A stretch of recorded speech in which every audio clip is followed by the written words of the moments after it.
नाज़रीन आदाब, अली वारसी एक मरतबा फिर आपके साथ नया दौर के प्लेटफॉर्म से आपके सामने हाजिर है और आज भी हमारे पास 3 खबरें ही हैं। जनरल फैज़ के खिलाफ एक केस आ गया, बड़ा केस है, इस दफ़ा वाकई बड़ा केस है, तो उसको मैं आखिर में बताऊंगा क्योंकि मैंने भी आपको यहाँ पर ही रोक के रखना है, मुझे नहीं पता, या तो करके देख लो, वो देखने से तो पाएगा क्योंकि खबर बहुत बड़ी है। मैं पहले दूसरी खबर सुनाऊंगा। तो जनाब दूसरी खबर ये है कि जनरल कमर जावेद बाजवा जो हैं वो इमरान खान साहब के खिलाफ साइफर केस में अपीयर होने के लिए तैयार हैं। और ये खबर जो है वो अब से कुछ दिनों पहले आई थी। आपको याद होगा कि इमरान खान साहब ने जो लिस्ट दी थी उनके लॉयर्स ने, उसमें ज़राए की खबर थी या उन्होंने ऑफिशियली कहा था, मुझे अब यही याद नहीं है, मगर मुझे ये याद है कि जनरल कमर जावेद बाजवा को विटनेसेस की लिस्ट में साइफर केस में लाने की कोशिश की गई थी पीटीआई की जानिब से, और उन्होंने ये कहा था कि हम इनको बुलाएंगे। लेकिन इस बारे में जाहिर है कि लोग समझ रहे थे कि पता नहीं जनरल बाजवा करेंगे कि नहीं करेंगे, वो सामने आएंगे या नहीं आएंगे। लेकिन जनरल बाजवा ने अब ये खबर जो है वो ऑफिशियल हो चुकी है, क्योंकि इससे पहले एक तरह से ऑफिशियल से मुराद ये कि अभी एक बड़े अखबार ने भी पब्लिश कर दी है, क्योंकि सबसे पहले तो आपको पता है नया दौर खबर ब्रेक करता है। मुज़म्मिल सोहरवर्दी साहब ने ये बात 4 दिसंबर को अपने वीलॉग के अंदर की बात के नाम से जो वो वीलॉग करते हैं नया दौर टीवी के ऊपर, उसमें उन्होंने बड़ा ओपनली ये क्लेम किया था कि जनरल बाजवा जो हैं वो राजी हैं, वो आकर इमरान खान साहब के खिलाफ साइफर केस में गवाही देने के लिए तैयार है। यानी इमरान खान के खिलाफ नहीं, मतलब अपनी बात गवाह के तौर पर कि क्या क्या हुआ, अपना वर्जन जो है वो देने के लिए तैयार हैं, और अगर अदालत बुलाएगी तो वो वहां पर जाने को राजी हैं। तो अब ये खबर जो है वो आज द न्यूज़ के अंदर मैंने जियो के ऊपर jiyo.tv के ऊपर मैंने पढ़ी है, जिसमें अंसार अब्बासी साहब जो हैं उन्होंने ये बात कंफर्म की है कि जनरल कमर जावेद बाजवा जो हैं वो एज रिटायर्ड जनरल अपनी विलिंगनेस उन्होंने शो की है to appear as a witness during the cipher case proceedings. ये एक इमरान खान साहब के लिए बड़ा सरप्राइज है। उन्होंने कहा कि एक इनफॉर्मल कॉन्वर्सेशन में जर्नलिस्ट के साथ जो उन्होंने की है during the previous hearing of the cipher case, एक इनफॉर्मल हियरिंग के दौरान इमरान खान ने इनफॉर्मल बातचीत के दौरान सहाफियों से पिछली साइफर केस की हियरिंग के ऊपर इमरान खान ने कहा था कि मैं जनरल कमर जावेद बाजवा और यूएस एम्बेसी ऑफिशियल्स को विटनेस के तौर पर केस में बुलाऊंगा।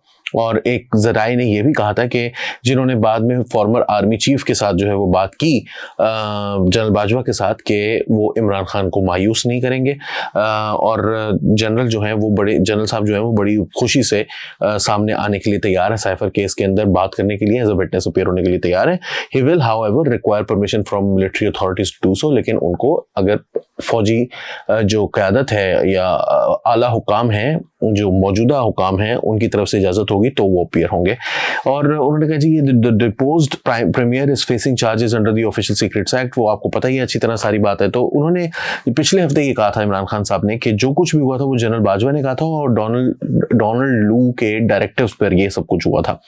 तो अब ये एलिगेशन जो है, ये उनकी जो स्टेटमेंट्स बाद में प्रोसिक्यूशन विटनेसेस ने जो दी हैं उसके साथ जो है वो ये मैच नहीं करता। और पाकिस्तान के जो फॉर्मर एम्बेसडर हैं यूएस में, जिनकी यूएस डिप्लोमेट डोनाल्ड लू के साथ बातचीत हुई थी, यानी कि असद मजीद साहब, उन्होंने भी जो है वो कहा था कि ये एक रूटीन की बात थी जो कुछ डोनाल्ड लू ने कहा था, कोई ऐसी बात नहीं थी कि जिसमें ये कहीं से शायबा हो के वो साजिश कर रहे हैं। हाँ, उनकी लैंग्वेज ठीक नहीं थी जिसकी वजह से हमने कहा था कि उनको डिमाश करें, इस तरह से उन्हें बात नहीं करनी चाहिए थी, उन्होंने सख्त लहजा इस्तेमाल किया पाकिस्तान के खिलाफ और पाकिस्तान के डिप्लोमेट से बात करते हुए। तो अब जो है वो इमरान खान साहब अगर आगे आते हैं तो पहले ही उनके जो सबसे करीबी लोग हैं, यानी कि आज़म खान साहब उनके खिलाफ बयान दे चुके हैं, जो कि सेक्रेटरी थे, प्रिंसिपल सेक्रेटरी थे इमरान खान साहब के। और अब अगर उनके आर्मी चीफ, जिन्होंने उनको साइफर लाके पकड़ाया था, जो कि अब गुम हो गया है, पता नहीं कहाँ चला गया, मुझे नहीं पता कहाँ गुम हो गया, उन्होंने इंटरव्यू में कहा था। तो अब वो इंटरव्यू के बाद फिर वो इंटरसेप्ट में स्टोरी भी छपी थी, तो उनके पास साइफर की पूरी स्टोरी आ गई थी, अंदर क्या लिखा होता उन्होंने तो साइफर के पूरे कंटेंट्स को पब्लिश कर दिया था। वो हैं भी थोड़े से अहले यूथ के मेंबर जो उनके रिपोर्टर हैं। तो अब हुआ ये है कि ये बात जो है वो इमरान खान साहब को गले ना पड़ जाए। ये मुमकिन है कि इमरान खान साहब जो है वो अपनी गवाहों की लिस्ट में अब जनरल बाजवा का नाम शामिल ना करें, क्योंकि उन्होंने पहले ऐलान तो कर दिया था, अगर आपको पता है कि यू टर्न लेना जो है वो ग्रेट लीडर्स की निशानी होती है, तो बकौल उनके, तो अब वो अपने बकौल यू टर्न लेकर ग्रेट साबित होने के लिए अब तैयार है, अगला यू टर्न लेने के लिए तैयार है। तो देखते हैं कि क्या होता है। मैं तो बड़ा चाहता हूँ, मेरी बड़ी ख्वाहिश है कि जनरल बाजवा साहब आए और वो अपनी अनइम्प्रेसिव सी आवाज़ में ज़रूर इस बारे में हमें हकायक से अपनी साइड का वर्जन देंगे। क्योंकि देखिए ना, बात यह है कि शाहिद मेतला साहब के इंटरव्यूज़ हैं, नया दौर पर पब्लिश हो चुके हैं, हमने यूट्यूब पर वीडियोज़ भी उन्हीं इंटरव्यूज़ के बेसिस पर की हैं। इसके अलावा जनरल बाजवा ने शायद जावेद चौधरी साहब से भी एक इनफॉर्मल मुलाकात में कुछ बातें की थी, वो सब कुछ पब्लिश हो चुका है। इससे ये पता चलता है कि जनरल बाजवा जो हैं वो अपनी बात जब सामने लाएंगे तो ऐਵੇਂ नहीं होगी वो बात। ये नहीं होगा कि इमरान खान साहब का जो जी में आ रहा है वो कहे चले जा रहे हैं और जनरल बाजवा जो हैं उनको कोई जो है वो उनके पास कोई बात नहीं है कहने को। उनका एक प्रॉब्लम है, उनको अभी साल हुआ है रिटायर हुए हुए, फौजी अफसर हैं, 2 साल तक वो सियासत में हिस्सा नहीं ले सकते। At some point he might decide to come forward and say and explain his side of the story और इन ऑफिशियल कैपेसिटी। अभी तक तो जो भी बात है वो कोई से डिनाइल आ जाता है, ऑल्दो शाहिद मेतला के केस में कोई डिनाइल आए ना आए डजंट मैटर। उन्होंने इंटरव्यू तो दिया था और ये बात उनको पता थी कि मैं इंटरव्यू दे रहा हूँ जिस वक्त उन्होंने दिया था। Same goes with Javed Chaudhry के केस में जो उन्होंने बातें सामने लेकर आए थे। तो अब जब वो इमरान खान साहब के सामने साइफर का केस भी लेकर आएंगे तो वो मतलब दिलचस्पी से खाली ना होगा वो जो कुछ भी वो कहेंगे। अगली खबर की तरफ चलते हैं। बिलावल भुट्टो जरदारी साहब जो हैं उन्होंने ये कहा है कि हमें टिकटॉक, गालम गलोच और गेट नंबर 4 की सियासत नहीं आती।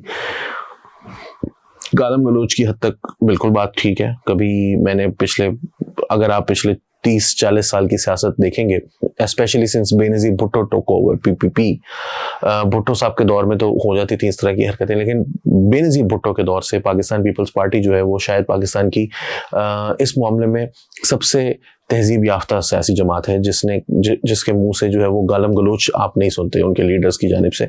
नॉर्मली कभी कोई इक्का दुक्का वाकया हो जाए तो इसको ये नहीं कहना चाहिए कि जी वो उसकी वजह से सारा कुछ जो है वो मलियामेट हो जाए, टॉप लीडरशिप की तरफ से वो बात नहीं होती। मगर जहाँ तक गेट नंबर 4 की सियासत है, ये कहा जा सकता है कि आपने करने की कोशिश की और आपको उसके वो बेनिफिट्स नहीं मिले जो आपको हासिल करने की उम्मीद थी, मगर ये नहीं कहा जा सकता कि कोशिश नहीं की।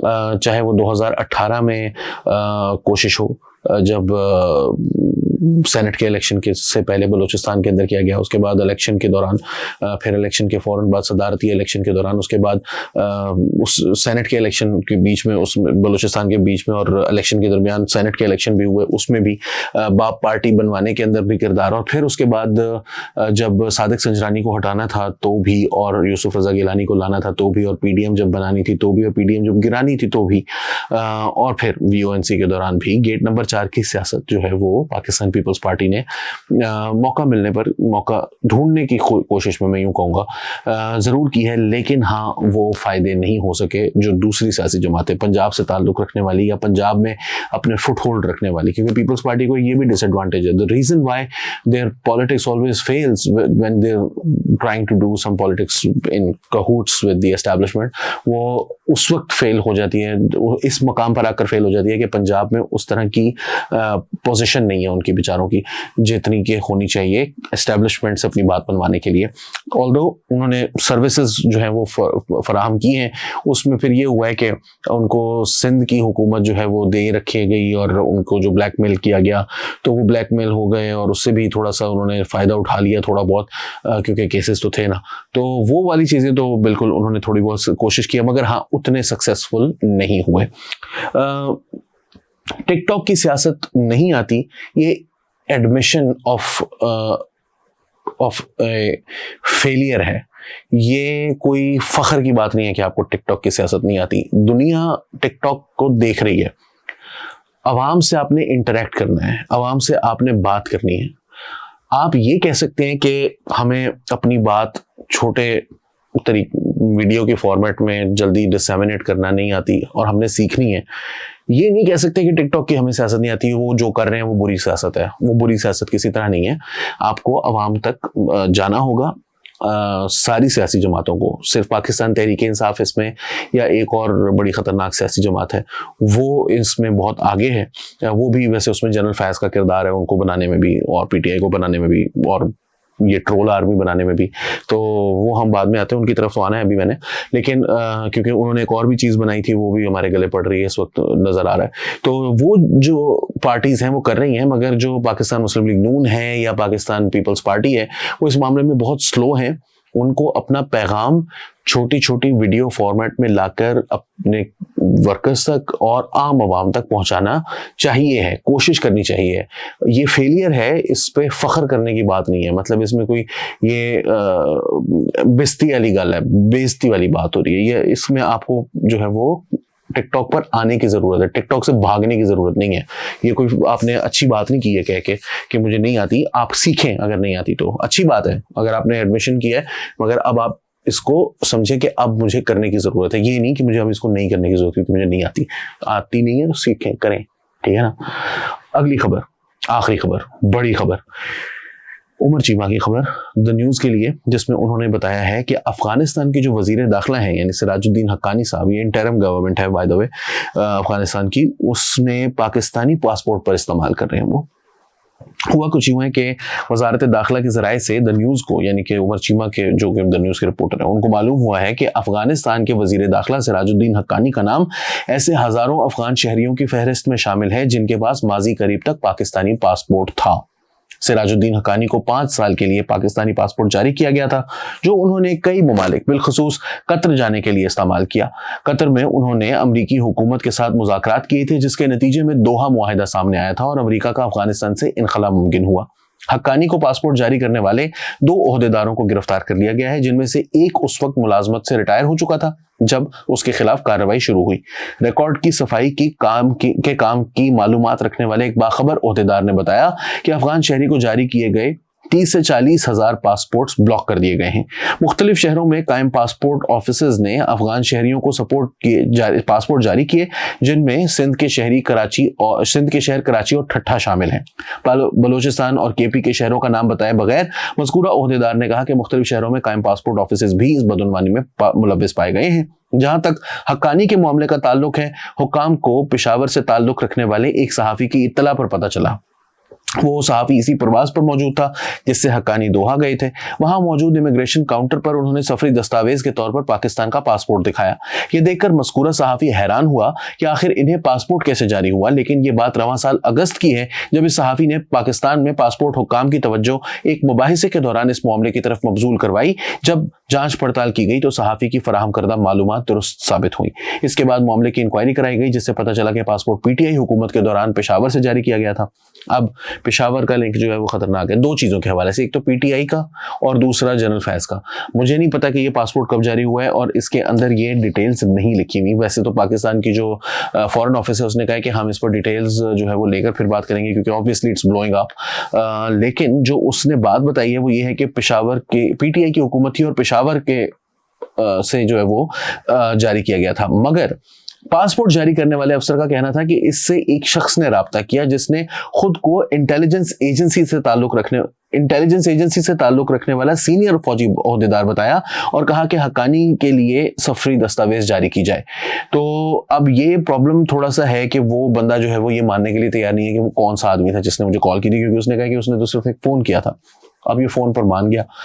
फ़ोन पर मानने के बाद उसने वो पासपोर्ट जारी कर दिया और वो इंटेलिजेंस एजेंसी से ताल्लुक़ रखने वाला, क्योंकि देखिए जब जनरल फैज़ पेशावर में मौजूद थे तो उनका जो ओहदा था वो इंटेलिजेंस एजेंसी का नहीं था, मगर वो झूठ भी बोल सकते हैं। मगर ये भी बात हकीकत है कि हो सकता है उनका जनरल फैज़ से कोई ताल्लुक ही ना हो। ये गवर्नमेंट की पॉलिसी थी और उस वक्त की एस्टैब्लिशमेंट की पॉलिसी थी कि हमने अफगानिस्तान को मेन स्ट्रीम में लाने के लिए, तालिबान को मेन स्ट्रीम में लाना है, उनको जितवाना है, उनको वहाँ पर हुकूमत में इंस्टॉल करवाना है, उनके ज़रिए तहरीक तालिबान पाकिस्तान से बातचीत करनी है और तहरीक तालिबान पाकिस्तान से बातचीत करके पाकिस्तान में अमन कायम करना है। जबकि अफगानिस्तान में एक हॉस्टाइल और प्रो इंडिया गवर्नमेंट को निकाल कर हमने वहाँ पर उनकी जगह जो है वो अफगान तालिबान को लेकर आना है। टर्न्स आउट इंडिया के साथ तो खैर अच्छा नहीं हो रहा, ये बात तो फैक्ट है। इंडिया के तमाम जो कॉन्सुलेट्स हैं अफगानिस्तान के अंदर वो बंद कर दी गई हैं, मगर at the same time Pakistan के साथ भी कुछ ज़्यादा अच्छा नहीं हो रहा है। इस वक्त जो कर रही है तहरीक तालिबान पाकिस्तान, वो पाकिस्तान के अंदर मुस्तकिल अटैक्स कर रही है। ये भी सुनने में आ रहा है कि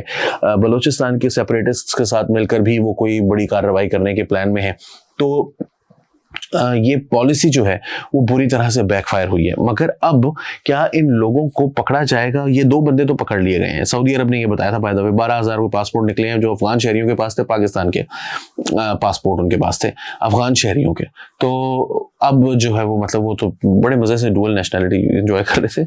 मगर यहाँ पर ये है कि पाकिस्तान जो है वो अब ये चीज़ इन्हें देखनी होगी कि, मगर पता नहीं देखेंगे। उसकी वजह ये है कि कभी देखते नहीं है, तो हमें ज़्यादा उम्मीद नहीं रखनी चाहिए। मगर एक मर्तबा फिर साबित हुआ है कि सांप को दूध पिलाने से सांप जो है वो आपका बेस्ट फ्रेंड नहीं बन जाता। अली वारसी को नया दौर के प्लेटफॉर्म से इजाज़त दीजिए। आदाब।